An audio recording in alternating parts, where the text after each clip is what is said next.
আব্দুল্লাহ ইবনে আব্বাস থেকে বর্ণনা, নবী ফরমান মার চেহারার দিকে তাকাইলে হজের সওয়াব হয়। কিসের? এই হজ করছেন কারা কারা? হাত উঠান।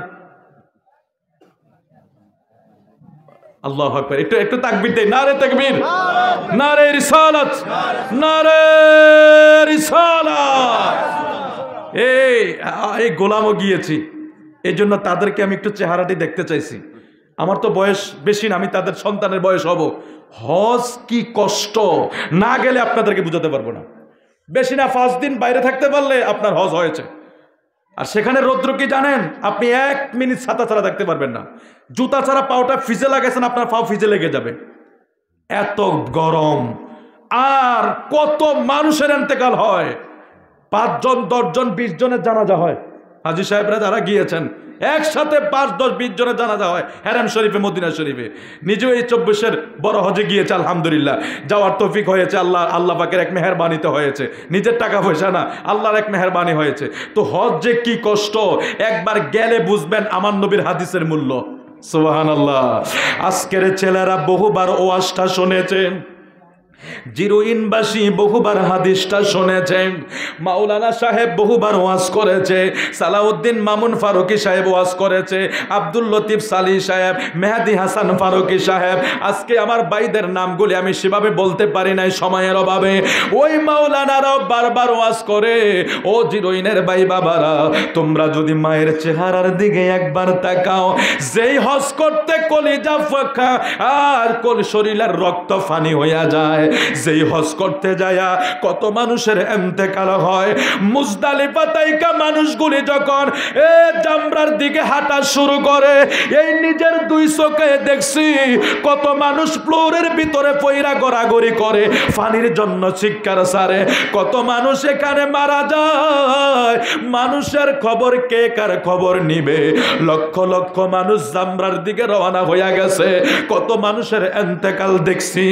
ওই হজের মতো হজ আমার নবী কয় মায়ের চেহারার দিকে তাকাইলে হইয়া যাবে। এবার সাহাবী প্রশ্ন করে, ইয়া রাসূলুল্লাহ, নবী গো, ক্বালু ওয়া ইনা নাযারা কুল্লা ইয়াউমিন মিআতা মাররা। সুবহানাল্লাহ। কোন আগে আমার নবী কইছে কয়বার? শেষ করে দে, একটু জোরে বলেন না, কয়বার কইছে? আমার নবী কয়বার বলছে? এবার আমার নবীর সাহাবীরা দেখছেন কি জিনিস আমাদের জন্য দিয়ে যাচ্ছে। আমার নবীকে প্রশ্ন করা মানে, আমার নবীর জবান থেকে বের হওয়া মানে, এটা উম্মতের জন্য কিয়ামত পর্যন্ত কবুল হয়ে যাওয়া। সুবহানাল্লাহ। আমার নূর নবীর জবান না, রহমতের নবীর জবানে কোনো কিছু বের হয়ে গেলে এটা ফিরে যাবে নাকি? এটা তো আল্লাহ বলে, আমি তো আমার হাবিবের দিকে তাকিয়ে থাকি, হাবিব চাইবে তো আমি কবুল করে নেব। দেখছেন আমার নবীর ইচ্ছাটা আল্লাহ কি দিয়ে দিয়েছেন। সাহাবীরা, আমার নবী বলছেন একবার, এবার সাহাবীরা বলছে হুজুর ক্বালু ওয়া ইনা নাযারা কুল্লা ইয়াউমিন মিআতা মাররা, নবী গো দৈনিক যদি 100 বার তাকায় কি হবে? আমার নূর নবী কইছে উম্মত, একবার তাকাইলে একটা হজের সওয়াব হবে না। সাহাবীরা যখন প্রশ্ন করছে, নবী গো যদি 100 বার তাকায় কি সওয়াব হবে? আমার নূর নবী কয় 100 বার তাকাইলে দৈনিক 100টা হজের সওয়াব হবে। সুবহানাল্লাহ। হায় হায় হায় হায়। আমার নবীর হাদিসের মূল্য যদি এই দেশের মানুষগুলি বুঝতো। ও ভাই, মায়ের জন্য বৃদ্ধাশ্রম হয় নাকি আমার? হায় হায়, নবী কি বলতেছেন? আমার নবী বলতেছেন তোমার মার চেহারায় হজ, জান্নাত। কোথায়? মক্কা মদিনা খুঁজতে গেছো না, সেখানে নাই। হুজুর কোথায়? কয় তোমার পায়ের নিচে জান্নাত। আল্লাহু আকবার, আল্লাহু আকবার। হযরত মুফতি গোলাম মোহাম্মদ, এই হজ মায়ের চেহারায়, জান্নাত মায়ের পায়ের নিচে। এবার আমরা যদি জান্নাত, আমরা মায়ের একটা ঘর করে দিই না, মাকে একটু কাপড় কিনে দেই না, মার একটা সেবা দেই না, মাকে বৃদ্ধাশ্রমে দিয়া বহু কোটিপতি বারবার মক্কা মদিনা যায়। আছে না নাই? বহু আছে, আমাদের জানা আছে তো। মা কিন্তু বৃদ্ধাশ্রমে, মাকে খাবার দেয় না, ও মক্কা মদিনা চলে যায়। আমার নবী বলছে না, এখানে দেওয়াল আছে, মা কষ্ট পেয়েছে, তোর কোনো কিছু আমি নবী কবুল করব না। আমার নবী কবুল না করে আল্লাহ তো কবুল করবেই না। আমার নবীর কাছে আগে কবুল হতে হবে, এটার দলিল আছে। আমার নূর নবীর দরবারে আগে কবুল হতে হবে, তারপর আল্লাহ বলে আমি কবুল করে দেবো। সুবহানাল্লাহি ওয়া বিহামদিহি। আল্লাহ আমাদেরকে কবুল করুক, জোরে বলি আমিন। হাদিসে মোবারকার ভাষা, হাদিসে মোবারকার গুরুত্ব, আমার নূর নবীর জবানের কথা আমরা মনোযোগ সহকারে শুনেছি, আমরা সেটাকে শ্রবণ করেছি, আমরা সেটাকে আমল করব। জিরোইনের ভাই বাবারা, যাদের ঘরে মা আছে, আজকের হাদিস শরীফ থেকে এই গোলাম কাউসার তো আপনাদেরকে কথাটা মাত্র শুনিয়েছে, এটা আমাদের বিশ্বাসে আমরা নিয়েছি, এটা আমার নূর নবীর জবান মোবারকের কথা, এটা আমার নূর নবীর জবান মোবারকের কথা। যদি মায়ের চেহারার দিকে তাকাইলেন, দৈনিক আমার নবী কয় 100 বার তাকাইলে 100টা হজের সওয়াব হবে।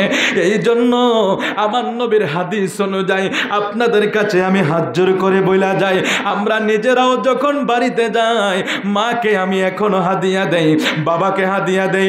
সংসারের টাকা আলাদা, মার হাদিয়া আলাদা।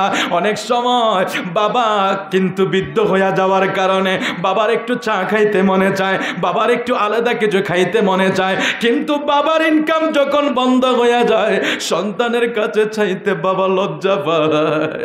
ছেলে যদি ইচ্ছা করে না দেয়, বাবা লজ্জা পায়। আবার অনেক বাবারা চিন্তা করে, যদিও ছেলের কাছে টাকা আছে, তারপর বাবা চিন্তা করে না আমার ফুতের কষ্ট হইব, আছে না নাই? অনেক বাবারা ছেলের কষ্ট হইবে বলে বাবার কাছে ছেলের কাছে চায় না, নিজে কষ্ট পায় তারপরেও চায় না। জিরোইনের ভাই বাবারা, ভাঙ্গাইনের কারা ভাই বাবারা, আপনারাই আপনার বাবার দিকে খেয়াল রাখেন। বাবা যদি সংসার আলাদা করে দেয়, এমনও ইতিহাস আছে, বাবা সন্তানগুলির সম্পদ বন্টন করে দিয়া দিছে, মেয়ের গুলা দিয়া দিছে, ছেলের গুলা দিয়া দিছে। একটা সময় সবাই আলাদা হয়ে গেছে, এখন আর কেউ মারে খাওয়ায় না, এখন আর কেউ বাবারে খাওয়ায় না। বড় ভাই কয় ছোট ভাইয়ে খাওয়াইবো, ছোটটাই কয় 3 নাম্বারটা খাওয়াইবো। ঠেলাঠেলি করতে করতে আমার নিজের কানে শোনা, কিছুদিন আগে প্রোগ্রামে যাচ্ছিলাম, বলাকা বাসে আমি উঠলাম, বাসের পিছনে দুইজন, একজন মহিলা একজন পুরুষ, তারা দুইজন একটা সংসারের কথা বলা বলি করছে। যখন আমি শুনলাম একজন মা নিয়ে কথা হচ্ছে, আমি একটু কানটা পাতলাম, তারা কি বলে। মহিলাটা ওই সংসারের কথা বলতেছে, বলে তার কয়েকটা ছেলে আছে, কেউই মারে খাওয়াইতে চায় না। পুত্রবধূরা তাদের জামাইদেরকে বলে, তুমি যদি তোমার মারে তোমার ঘরে আনো, আমি তোমার ঘরে থাকবো না। জোরে কি বলা যাবে? নাউজুবিল্লাহ। জিরোইনার ভাই বাবারা রে, পৃথিবীতে এমন ইতিহাসের অভাব নাই। 5টা সন্তান রে মা একসাথে পালছে, ঠিকনি ঠিকনি ঠিকনি। 5টা ছেলের খাবার এক পাতিলে ভাগ করছে, 5টা ছেলের কাপড় ধুইয়া দিছে, স্কুলে পাঠাইছে, তাদেরকে গোসল করাইছে। একসাথে একজন মা 5টা ছেলের খেজমত করছে। ওই 5টা ছেলে একসাথে মিল্লা একজন মারে খাওয়াইতে পারে না, একজন মার সেবা হয় না। অমুক বউ কয় অমুক বউয়ে, এই বউয়ে কয় আরেক বউয়ে, এই ঠেলাঠেলি করতে করতে ওই সময় বলুন মায়ের মনে কতই না কষ্ট যায়। আমার আল্লাহ কি এমনি এমনি বলেছে, উফি ওয়ালা তানহারহুমা, আমার নবী কি এমনি বলেছে? আমি কোনো দোয়া কবুল করি না। আমার নবী এই জন্যই বলেছে, মা এত কষ্ট করে, অথচ একটা সময়ে যাইয়া মা সংসারে সবচেয়ে অবহেলার পাত্র হইয়া যায়, বাবা সবচেয়ে অবহেলার পাত্র হইয়া যায়। বাবা কত কষ্ট করছে সংসারটার জন্য। একটা পুরুষ মানুষের জিন্দিগি যদি আমরা খেয়াল করি, যখন বিয়ে শাদী করে না, তখন তার একটা পর্যায়ে যায়। অনেক সময় সংসারের বড় ছেলেরা সংসারের ঘানি টানতে যায়া একটু বড় হইলেই সংসারের বোঝাটা তার কাঁধে, বিয়ে করলে সংসার, তারপরে বাপ মা, তারপরে ছেলে সন্তান, এগুলি করতে করতে একটা পুরুষের জিন্দিগি কষ্টের পরে কষ্টে কেটে যায়। আর যখন মানুষটা বৃদ্ধ হয়ে যায়, সন্তানরা যদি ওই টাইমে ঠেলাঠেলি করে, বাবা কত না কষ্ট পায়। নীরবে নীরবে বাবা কান্দে, মা নিরানে নিরালে কান্দে। খায়রে জিরোইনের ভাই বাবারা, কি সাবজেক্ট ধরাইয়া দিলেন। আমি আর সামনের দিকে বাড়তে পারবো না। আপনাদের হাতে হাতে দড়ি, পায়ে দড়ি। যদি কারো মা ঘরে বাইচা থাকে, কারো মা যদি বাইচা থাকে, আজকে যাই মায়ের পায়ে ধরে ক্ষমা চাইয়া নিবে। কারণ আমার নবী সব সহ্য করে, মারে কষ্ট দেওয়ার নবী সইলে। মা যদি বাইচা তাকে হজ করতে যাইবা ঠিক আছে, তোমার মার চেহারার হজের কামাইটা আগে কইরা নাও, মায়ের পায়ের নিচের জান্নাতটারে কুরাইয়া নাও, মার পায়ে দইরা ক্ষমা চাইয়া নিবেন, মার পায়ে দইরা সালাম করবেন, মার পায়ে চুমো খাওয়া জান্নাতের চৌকাঠে চুমা খাওয়া। জান্নাত দেখছেন নি কেউ? কথা বলেন, দেখছেন কেউ? জান্নাতে চুমা খাওয়া সম্ভব? মরার পরে যাইতে পারলে, নাইলে জাহান্নাম জইলা আঙ্গার হইয়া যাব, চুমা খাইব কই? আমার নবী কি সুযোগ দিয়া গেছে জিরুনের ভাই বাবারা। নবী কয় তোমরা যদি জান্নাতের চৌকাঠে চুমা খাইতে চাও, আমরা মারা গেলে জাহান্নামে যাব না জান্নাতে যাব জানি না। আমার নবী কয় জান্নাতের চৌকাঠের চুমা যদি খাইতে চাও, দুনিয়ায় যার মা বাইসা রইছে, মা যার বাইসা রইছে, মার পায়ে দইরা চুমা খাও, এটাই তোমার জান্নাতের চৌকাঠে চুমা হইয়া যাবে। সুবহানাল্লাহ।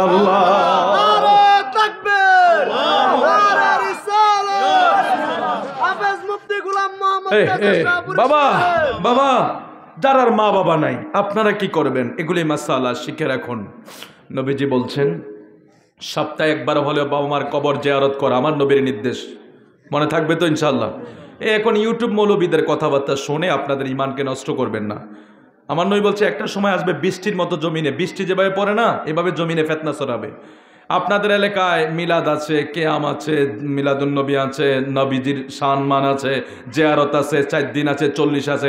হঠাৎ করে এক মৌলবী আমদানি হয়েছে, এটা কথার কথা, এক মৌলবী আমদানি হয়েছে, অথচ আপনাদের 14 পুরুষ থেকে সেগুলি আপনারা দেখে আসতেছেন। আয়েশা মৌলবী কইতেছেন না জিয়ারত বেদাত, বলে কি বলে না?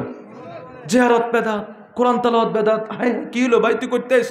আমি অমুক জায়গা থেকে ডিগ্রি নিয়ে আসি। আসলে সে ডিগ্রিটা ইহুদিদের এজেন্ট হয়ে সমাজকে নষ্ট করার জন্য সে এসেছে। সুতরাং সেগুলির দিকে নজর না দিয়ে জিয়ারত চলবে কি চলবে না? মা বাবার খেজমত চলবে কি চলবে না? জিয়ারত চলবে কি চলবে না? মা বাবার খেজমত চলবে কি চলবে না? ওলিয়া উলিয়া দরবারে জিয়ারত চলবে কি চলবে না? আল্লাহ কবুল করুক, আমিন বলেন। জিয়ারত করবেন, আমার নবীজির নির্দেশ। এক সাহাবী রাসূল সাল্লাল্লাহু আলাইহি ওয়াসাল্লাম আমার নবীকে জিজ্ঞেস করছে, ইয়া রাসূলুল্লাহ আমার তো মা নাই, আমার বাবা নাই, আমি কি তারপরও তাদের খেদমত করতে পারবো? আমার নবী 1 নাম্বার নির্দেশ দিয়েছেন, তুমি তাদের জন্য দোয়া করো। মা বাবার জন্য কি করা? এটা হলো মা বাবার খেদমত। এখন আপনার যারা মা বাবা আছে তারাই না করতে পারবেন, এখন যাদের নাই সেটারও আমার নবী সিস্টেম দিয়ে গেছেন। ওই সাহাবী জিজ্ঞেস করে যে হুজুর আমার তো মা নাই বাবা নাই, আমি কিভাবে আমার মা বাবার খেদমত করবো? আমার নবী বলছেন 1 নম্বরে তুমি তোমার মায়ের জন্য দোয়া করো, বাবার জন্য দোয়া করো, এটা তোমার জন্য খেদমত। তারপরে প্রতিবেশীর খেদমত করো, মা বাবার বন্ধুদের সাথে ভালো আচরণ করো, তাদের জন্য কিছু খানাপিনা করো, মানুষকে খাওয়াও, ব্যয় করো, দান করো, সদকা করো, কোরআন তেলাওয়াত করো, এগুলি তাদের কবরে যাবে। এই আমার নবী আরেকটা কথা বলে গেছেন, খুব মজার কথা। নূর নবী বলে গেছেন শোনো, মানুষ যখন, অনেক মানুষ আছে গুনাহ লইয়া কবরে যায়, যায় না? যায় না? মানে আপনারা জিরোইনে না যাইতে পারেন, কিন্তু আমরা গুনাহ আছে। আপনাদের হয়তো এরকম নিষ্পাপ থাকতে পারে, আওয়াজে বোঝা যায় সব নিষ্পাপ, ঠিক না? আওয়াজে বোঝা যায় সব নিষ্পাপ। আল্লাহ কবুল করুক। নিষ্পাপ বানানোর মালিক কে? বলুন না। তো আল্লাহ করে দিলে কি জিরোইনের মানুষকে আল্লাহ নিষ্পাপ করে দিলে আমার কি ক্ষতি হইব? লস হইব নাকি? আল্লাহ সবাইকে নিষ্পাপ বানিয়ে দেখ। তো মানুষ যখন মারা যায়, মানুষের গুনাহ লইয়া অনেকে কবরে যায়। আমার নবী বলতেছেন ওই ধরনের মানুষগুলি গুনাহ লইয়া কবরে যাওয়ার পরে যদি তার ছেলে তার জন্য দোয়া করে, কোরআন তেলাওয়াত করে, জিকির করে, দান সদকা করে, এই সবগুলি তার কবরে যায়। কোথায় যায়? এখন কবরে কি সে গুনাহ করতেছে? গুনাহ করে বন্ধ না, তার গুনাহ ফোজাটা সে নিয়ে গেছে। আমার নবী বলতেছে কবরে, তার কবরে যখন তুমি এই 4 দিন না 40 মৃত্যুবার্ষিকী কোরআন তেলাওয়াত জিকির আজকার মাহফিল সবকিছু কইরা যখন কবরবাসীদের সওয়াব, রুহানি সওয়াব রেসানি করবা, তার আমল নামা এগুলি জমা হইতে থাকে। সুবহানাল্লাহ। তো গুনার খাতা না অফ, আমল নামার খাতা কি আছে? এটাও আখিরি জমানার নবীর উম্মতের স্পেশাল একটা মর্যাদা। সুবহানাল্লাহ বলেন। আমার নবী সব দরজা বন্ধ করে দিয়েছে, বড়দের পরে 3টা খোলা রাখছে। সদকা জারিয়া, মসজিদ মাদ্রাসা, ভালো রাস্তা কালবা করবা, ভালো সন্তান যদি দুনিয়া জন্ম দিয়া যায়, উপকারী এলেম। আপনার সন্তান যদি নেককার হয়, সে যখন জিয়ারত করবে, কোরআন তেলাওয়াত করবে, আমার নবী কয় এগুলি কবরে যাইতে যাইতে যাইতে যাইতে তার গুনার খাতাটা হালকা হইতে থাকে, সওয়াবের খাতাটা বাড়তে থাকে। ওই যে গুনাহ তো স্টপ, সে তো আর গুনাহ করছে না, গুনার খাতা হালকা, সওয়াবের খাতা বাড়ি হইতে হইতে আমার নবী কয় ময়দানে মাশরে সে এক সময় নেককার হইয়া কবরের থেকে উঠে। কি এক রাস্তা! আমরা কি বন্ধ করে দেবো? এই রাস্তা কি বন্ধ করে দেবো? দেখছেন আমার নবী কি সুন্দর রুল দিয়ে গেছে আমাদের জন্য। আল্লাহু আকবার। আল্লাহ তুমি আমাদেরকে কবুল করে, জোরে বলে আমিন। দুটা বিষয়, আরেকটা সেটা হলো আমার নবী আল্লাহ কোরআন শরীফে বলছেন অকরনা ফি বুয়ুতিকুন্না ওয়ালা তাবাররুজনা তাবারুজাল জাহিলিয়াতিল উলা। আল্লাহ বলছেন এ নারীরা তোমাদের জন্য ঘর উত্তম। কে বলছে? হ্যাঁ, একটু জোরে বলো না বাবা। শেষ করে দেবো, আমি আর সামনের দিকে যাওয়া সম্ভব না, কারণ কালকে জুমার নামাজ তো না বাবা। চলবে কইয়া ফজরের নামাজ পড়তেন না, এগুলি আমি বিশ্বাস করি না, দরকার নেই, এই জোশের দরকার নেই। ফজরের নামাজ পড়তেন না আপনারা, আমি চাই আপনারা ফজর পড়েন, কারণ এটা নিয়ামত। ফজর সবচেয়ে নিয়ামতের নামাজ, এশা এবং ফজর। বলবো বলেন, শোনেন, এশা এবং ফজর আমার নবী বলছে যারা এশার নামাজ জামাতে পড়ে, ফজরের নামাজ জামাতে পড়ে, সারা রাত্র নফল ইবাদতের সওয়াব হয়। এত আস্তে কইলেন সুবহানাল্লাহ। আমরা বছরে একবার দাঁড়াইয়া নফল ইবাদত করিনি। সবে বরাত, সবে মেরাজ আর কদর যদি আইয়ে একটু মোমবাতি জ্বালাইয়া কদর মসজিদে জিলাপি খামো তো বড় কামো, এই আশায় অনেকে সজাগ থাকে না? তো সজাগ থাকে, কিছু নামাজ টামাজ পড়ে, এছাড়া আর পড়ার সুযোগ আছে পড়ি না, বা কেউ পড়ে, অনেকেই পড়ে না। অথচ আমার নবী বলছে বেশি না, সারা রাত্র নফল ইবাদত সওয়াব হইব যদি তুমি শুধু এশার নামাজটা জামাতে পড়বা আর ফজরটা জামাতে পড়বা। হায় হায় হায় হায়, মাঝখানে ঘুমাইয়া থাকলেও সওয়াব লিখা হয়ে যাইতেছে। একটু জোরে কই আল্লাহু আকবার। সওয়াব দেওয়ার মালিককে। এটা আমার নূর নবীর কারণে। এগুলি তো আমার শহীদুল ভাই বলেছে হুজুর আমরা এলাকায় সব শুনি, আপনি আকীদার কথা মহাব্বতের কথা বলা লাগবে না, আপনাদের মহাব্বত আছে আমরা জানি, আপনারা আমার নবীকে ভালোবাসেন, তাজিম করেন, মহাব্বত করেন, আল্লাহ কবুল করুক, আমিন বলেন। তাহলে আমাদের ফজরের নামাজ জামাতে পড়ার দরকার আছে, এশার নামাজ জামাতে পড়ার দরকার আছে, বাকি নামাজগুলো আমরা জামাতে পড়ব ইনশাআল্লাহ, জোরে বলেন আমিন। আল্লাহ বলছেন অকরনা ফি বুয়ুতিকুন্না, নারীদেরকে বলছেন তোমরা ঘরে থাকো। কে বলেছেন? ওয়ালা তাবাররুজনা তাবারুজাল জাহিলিয়াতিল উলা, তোমরা জাহিলি যুগের মহিলাদের মতো রাস্তায় বের হইও না। জাহিলি যুগের মহিলারা কেমন ছিল? আপনারা যারা ইতিহাস পড়েছেন, যারা জাজিরাতুল আরব, বিভিন্ন ইসলামের ইতিহাস যারা পড়েছেন, জাহিলি যুগের মহিলারা অর্ধ উলঙ্গ বের হতো। তাদের উদ্দেশ্য ছিল আমরা পুরুষকে আকৃষ্ট করব। আল্লাহ কোরআন শরীফের আয়াত আমার নবীর কাছে নাজিল করে দিলেন যে জাহিলি যুগের মহিলারা যেভাবে অর্ধ উলঙ্গ বের হয়েছে, তাদের সমাজ নষ্ট হয়েছে, পুরুষ নষ্ট হয়েছে, সমাজে বিভ্রান্ত ছড়িয়েছে, তোমরা সেই মহিলাদের মতো রাস্তায় বের হইও না। অকরনা ফি বুয়ুতিকুন্না লা তাবাররুজনা তাবাররুজাল জাহিলিয়াতিল উলা, জাহিলি যুগের মহিলাদের মতো বের হওয়ার জন্য আমার আল্লাহ নিষেধ করেছেন। আমার আল্লাহ, তার মানে পর্দা দরকার আছে না নাই? এখন পর্দার ওয়াজ হুজুররাও করে না, শুধু ওয়াজ হুজুররা করে না। আচ্ছা এটা কি হইল আমি বুঝলাম না। এতদিন আগেও সুদের ওয়াজ কি করা ছিল, এখন সুদের ওয়াজ এত ঠান্ডা হয়েছে নাই? বড় বড় শায়েখে আলা, সুদের ওয়াজ নাই। কিও ভাই ওয়াজ বন্ধ হয়েছে কা? বুঝেন না অন করলে তো ক্ষমতাটা থাকতো না। এই জন্য আমার নবী বলছেন ভাই আপনারা তো আলেম ওলামা মানুষ, আমার নবী আলেমদেরকে সবচেয়ে নিকৃষ্ট বলেছেন, আপনাদেরকে বলেন নাই, আলেমদেরকে বলেছেন নবীজি যে আসমানের নিচে জমিনের উপরে সাজ্জা মানায় সবচেয়ে নিকৃষ্ট হবে আলেমরা। আপনারা আমাদেরকে তো খাওয়ান না, মুরগির রান খাওয়ান, এই খাওয়ান সেই খাওয়ান, অথচ আমাদেরকে আল্লাহ বলছেন সবচেয়ে নিকৃষ্ট হবে আলেমরা। কেন জানেন? এই যে ক্ষমতার জন্য ওয়াজ পাল্টিয়ে যায়, ক্ষমতার জন্য আওয়াজ পাল্টিয়ে যায়, ক্ষমতার জন্য ফতুয়া পাল্টিয়ে যায়। ও ভাই সুদ তো হারামে, এটা যে ক্ষমতা থাকুক আর না থাকুক, থাকলেও হারাম না থাকলেও হারাম। পর্দা ফরজ, ক্ষমতা থাকলেও ফরজ না থাকলেও ফরজ। কি হয়ে গেল আমাদের হুজুররা? আমরা তো ছোটখাটো, আমরা কেউ চিনে, আরে আমরা কে চিনে? আমরা তারপরও বলি আমরা এত অর্থ করত, বাড়ি গাড়ি একবারে আহামরি কিচ্ছু নাই যে আমরা একবারে শোডাউন দিয়ে চলতে পারবো আমাদের। কিন্তু যারা বড় হুজুর, আমরা দেশে বড় হুজুর আছে না, হুজুরে হালা লক্ষ লক্ষ লোক, 20 কোটি মানুষ হয়ে যায়। যে দেশে মানুষে হইলো 18 লক্ষ, হুজুরের মাহফিলে বলে মানুষ হয়েছে 20 কোটি। কি আশ্চর্যের বিষয় না? এই ধরনের, আচ্ছা মানলাম ফেরেস্তা লইয়া 20 কোটি হইব, ফেরেস্তা লইয়া 20 কোটি হইব। এখন 20 কোটি মানুষের সামনে যদি হুজুর কইতো সুদ খাওয়া হারাম, তাহলে আমরা বুঝতে পারতাম উনি হকের দলে আছে, ঠিক কিনা বলেন? এখন উনি একবারও সুদের কথা বললো না, উল্টা আমার নূর নবীর দিয়ে দিল, আমার নবীর শানে বেয়াদবি করে ফেললো, নবীকে রাখাল বলে ফেললো, কাউবয় বলে ফেললো। আমার নূর নবীকে কি বললো? স্টাফ, কি জানি, মা খাদিজার ঘরের স্টাফ। আরে তুমি আমার নূর নবীকে রাখাল দেখেছো না? আমার নূর নবীকে তুমি ওই স্টাফ দেখেছো না? আমার নূর নবী যে 1,24,000 পয়গম্বরে ইমামতি করে সেটা তুমি দেখো নাই? আমার নূর নবীকে যে গাছের মেঘমালা ছায়া করে সেটা তুমি দেখো নাই? আমার নূর নবীকে যে বকরিরা আমার নূর নবীকে সম্মান করে সেটা তুমি দেখো নাই? আমার নবীকে অজগররা আয়েশা আমার নবীকে বাতাস করে সেটা তুমি দেখো নাই? আমার নবী যে 7 আসমান পাড়ি দিয়া আল্লাহর বাড়ি দিদার করে সেটা তুমি দেখো নাই? আমার নূর নবীর হাতে ফাতর নিলে ফাতর নবীকে সালাম করে সেটা তুমি দেখো নাই? শুধু দেখছো আমার নবী মা খাদিজার বাড়ি রাখাল ছিল। আমার নবীর এত এত শান থাকতে তুমি এটা, অথচ এটা আল্লাহ নিষেধ করেছে বলার জন্য। কে নিষেধ করেছে? ইয়া আইয়ুহাল্লাযিনা আমানু, হে ঈমানদাররা, লা তাকুলু রাইনা। রাইনা এক শব্দ হলো রাখাল।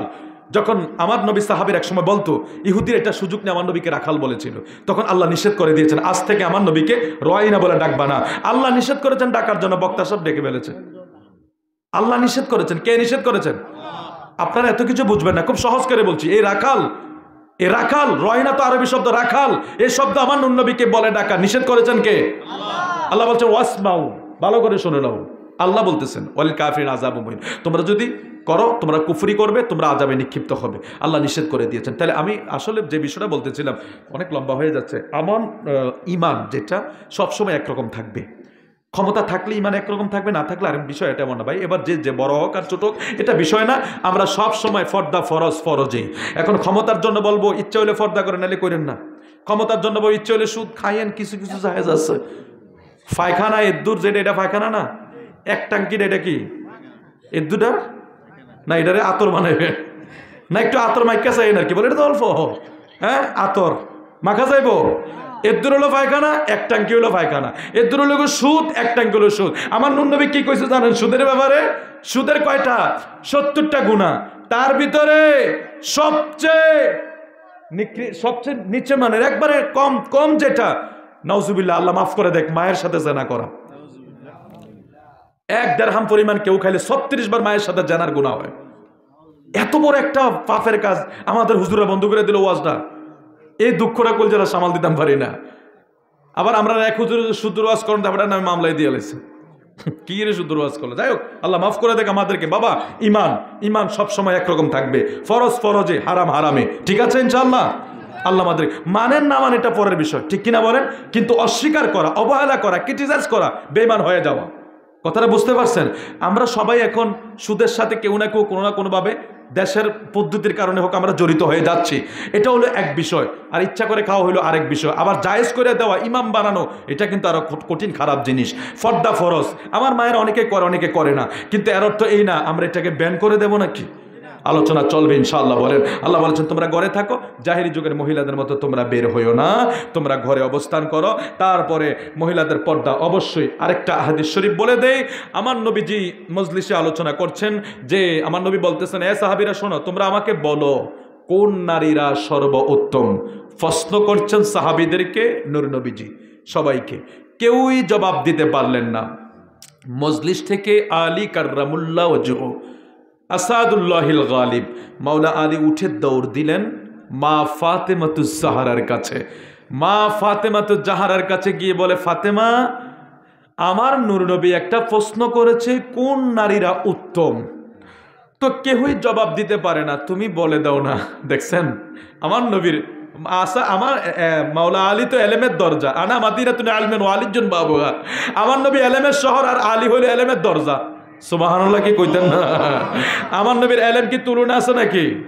আমার নবীর এলেমের কোনো তুলনা নাই, কোনো সীমা রেখা নাই, এটা ভিন্ন বিষয়। তো ফাতেমার কাছে গিয়ে বলেন, ফাতেমা তুমি বলে দাও না, আমার নূর নবী বলেছে কোন নারী উত্তম, কেউই জবাব দিতে পারে না, তুমি বলে দাও। আমার মা ফাতেমা তো আমার নবীরই অংশ, আমার নবীর শরীর মোবারকের অংশ। ফাতেমা বলে দিচ্ছে, আলী আমার বাবাকে যাইয়া, আমার নূর নবীকে যাইয়া বলবা ওই নারী উত্তম। নবীর প্রশ্নের জবাব দিছে নবীর কলিজার টুকরা কন্যা, ওই নারী উত্তম। কোন নারী? যেই নারীকে পর পুরুষে দেখে না, যেই নারী পর পুরুষকে দেখে না। কথাটা বুঝতে পারছেন না আপনারা? আমি শুনছি মায়েরাও নাকি প্রজেক্টরে আছে, একটু দেখেন হাদিস শরীফটা। আমার নবী প্রশ্ন করছে কোন নারী উত্তম। মা ফাতেমা জবাব দিচ্ছে, মাওলা আলী যখন জানতে চেয়েছেন, যে মা ফাতেমা বলছেন যেই নারী পর পুরুষকে দেখে না, যেই নারীকে পর পুরুষে দেখে না, ওই নারী উত্তম। আলী আমার নবীর কাছে গিয়ে তাড়াতাড়ি কথাটা জানিয়ে দিলেন, হুজুর ফাতেমা তো এটা বলেছে। তো আমার নবী কয়, ফাতেমা তো আমারই অংশ, ফাতেমা যা বলেছে হক বলেছে। সুবহানাল্লাহ। তাহলে আমার নবীর কলিজার টুকরাদের কথা আমরা মানতে হবে না বাবা? পর্দা ফরজ, সুদ হারাম, গোশ হারাম, গিবত হারাম, এগুলি চলবে না যত স্বচ্ছ চলা যায়, বেঁচে চলা যায় দুনিয়ার সামান্য সময়ের জন্য। এই চোখ থেকে এই চোখের দূরত্ব যত, আমার নবী কয় মৃত্যু আরো কাছে, মৃত্যু আরো কাছে। তারপরে আমার নবীর মোহাব্বত, ভালোবাসা, তাজিম দরকার আছে না নাই? আল্লাহ তুমি আমাদের সবাইকে কবুল করো, আমিন বলেন। আর সামনের দিকে পাচ্ছি না, আসুন একটু দাঁড়িয়ে আমার নবীকে সালাম দিয়ে দেই।